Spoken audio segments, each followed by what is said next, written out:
여러분, 우리 비행기는 인천국제공항에 도착했습니다. 비행기가 완전히 멈춘 후 좌석 벨트 표시등이 꺼질 때까지 자리에서 기다려주시고 선반을 여실 때는 안에 있는 물건이 떨어질 수 있으니 조심해 주십시오.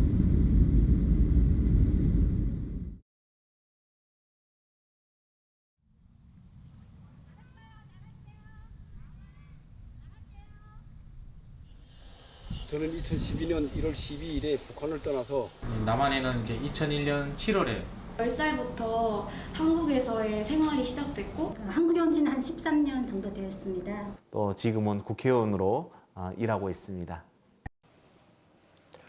남북한 동포 교포 그리고 해외 남북한 근로 여러분 안녕하십니까? 대동강TV고요. 이번에는 대동강TV가요. 북한발전연구원이라는 것과 협업을 해서 다큐멘터리를 만들었습니다. 이 민주주의란 무엇인가? 그러니까 탈북민들이 대한민국에 와서 경험하는 민주주의, 그러니까 탈북민의 시각을 통해서 민주주의란 무엇인가를 알아보는 더더라는 다큐멘터리를 우리가 만들었고요. 그래서 대동강TV 시간에 몇 차례에 걸쳐서 소개시켜 드리려고 합니다. 더더는 문이란 뜻입니다. 민주주의로 들어가는 문. 대한민국이 비상계엄이라는 민주주의 위기를 겪었지만 세계가 경탄하는 민주주의 회복 탄력성을 통해서 우리의 대한민국의 위대한 저력을 보여줬거든요. 더더워 탈북민들의 눈을 통해서 민주주의란 무엇인가, 또 민주주의의 소중함을 알아보는 시간을 가지도록 하겠습니다.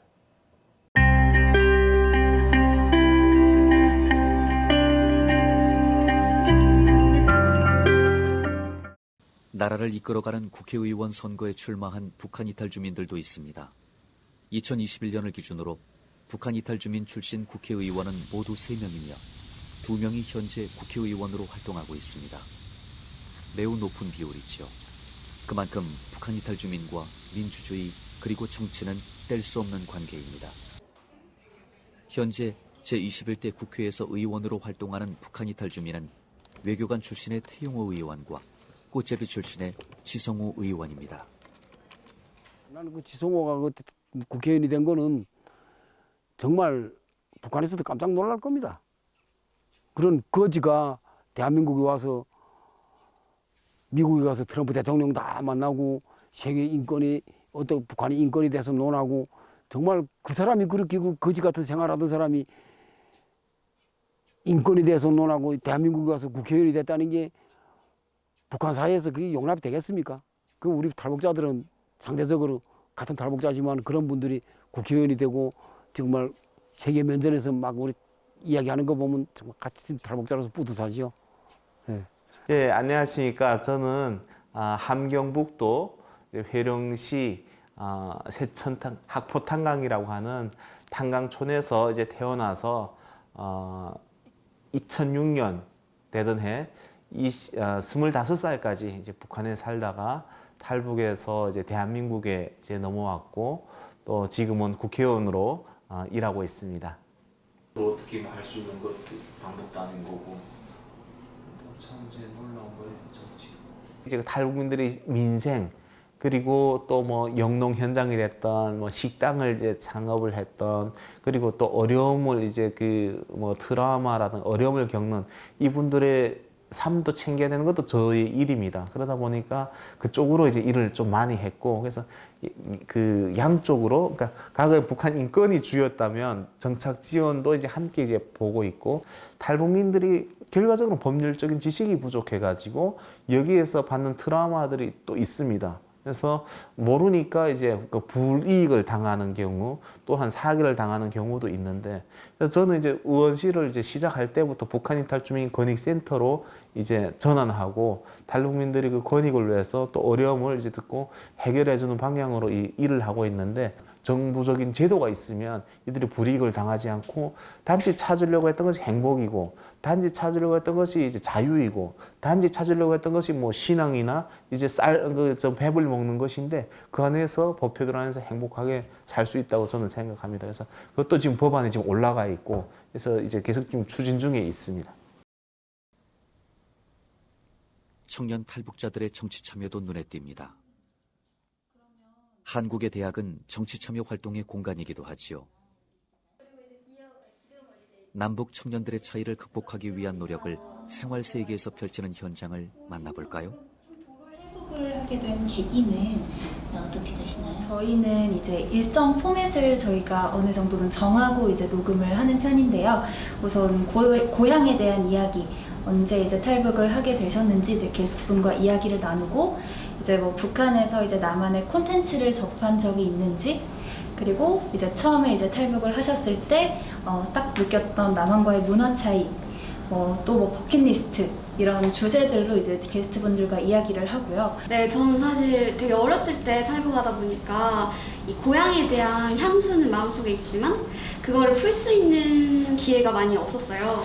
그런데 이 사부작 방송을 하면서 탈북자 분들, 저와 또래 분들도 많으셨고, 그런 다양한 분들이랑 이야기를 나누다 보니까 제가 살았던 그리고 태어났던 고향에 대해서 다시 생각을 해보게 되고, 뭔가 제 추억에 대해서 다시 떠오르게 하는 점들이 있어가지고 오히려 제가 되게 많이 힐링을 받게 되고 되게 편안하게 제 정체성을 밝히고 이렇게 얘기를 할 수 있어서 저는 되게 개인적으로 되게 행복하다고 생각을 했어요.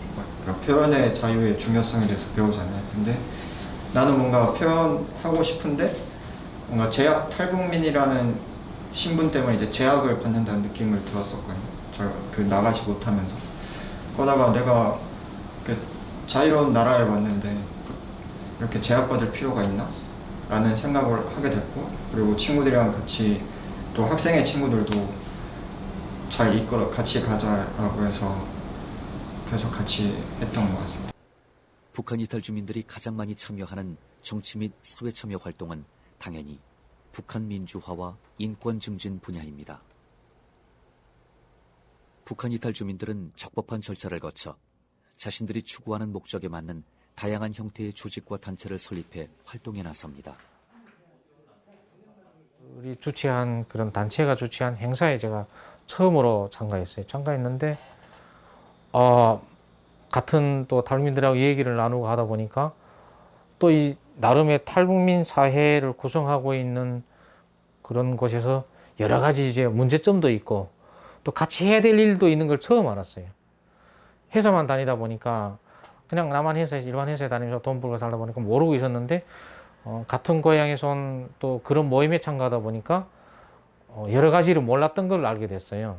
그래서 그때부터 계기가 돼서 그 단체 활동에 참가하게 됐고 그것이 인연이 돼가지고 결국에는 지금까지 이제 11년째 지금 이 단체 활동을 하고 있는 겁니다.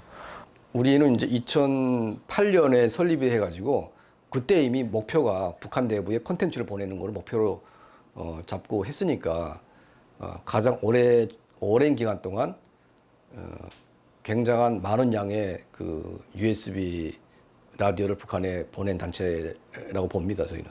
예, 지금도 그 역할을 하고 있고. 한국에 내려온 지 오래된 북한 이탈 주민들은 자신들의 권익을 위해 직접 사회운동을 기획하고 적극적으로 활동하며 목표를 쟁취하기도 합니다.